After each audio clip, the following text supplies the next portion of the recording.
Urdu Islamic T V.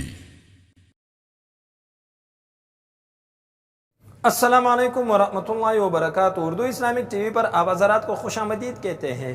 ایک دفعہ پھر میں آپ کی خدمت میں حاضر ہوا ہوں ایک نئی ویڈیو کے ساتھ۔ آج کا ہمارا موضوع معاشرے کی ایک بہت ہی اہم مسئلے کے بارے میں ہے۔ کسی نے پوچھا ہے کہ اگر مرد ازدواجی زندگی کے قابل نہیں تھا، اس نے شادی کیا تو اس عورت کے لیے اب کیا حکم ہے؟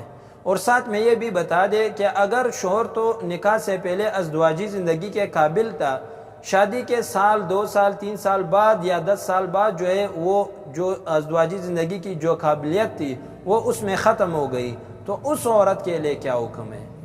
سب سے پہلے تو وہ شخص جو شروع ہی سے ازدواجی زندگی کے قابل نہیں تھا تو اس کا جو نکاح کرنا ہے وہ ناجائز ہے، وہ حرام ہے۔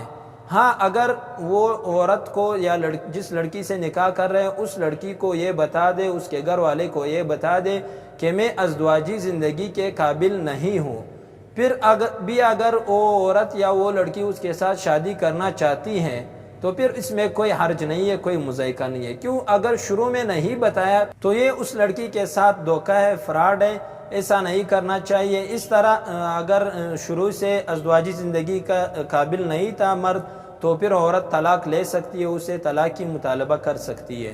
اور ساتھ میں یہ دوسرا شخص جو شروع میں تو ازدواجی زندگی کے قابل تھا لیکن سال 2 سال 3 سال بعد جو ہے وہ ازدواجی زندگی کے قابل نہیں رہا، تو اس کے لیے شریعت نے شوہر کے لیے جو ہے وہ علاج کی مہلت دی ہے۔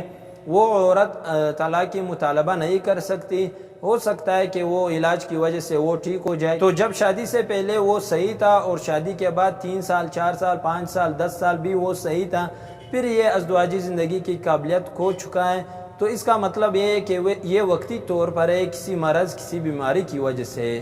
تو ایسے حالت میں عورت کو طلاق لینے کی حق نہیں ہے، شریعت اجازت نہیں دیتا۔ شریعت جو ہے وہ اس شخص کو علاج کی مہلت دیتا ہے کہ وہ علاج کرے، ہو سکتا ہے اس کی جو یہ بیماری ہے یہ ختم ہو جائے۔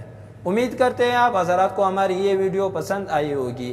مزید اس طرح ویڈیوز اور مسائل دیکھنے کے لیے ہمارے چینل کو سبسکرائب کریں۔ تب تک کے لیے اجازت دیجیے، پھر ایک اور نئی ویڈیو کے ساتھ ملاقات ہوگی۔ اللہ حافظ۔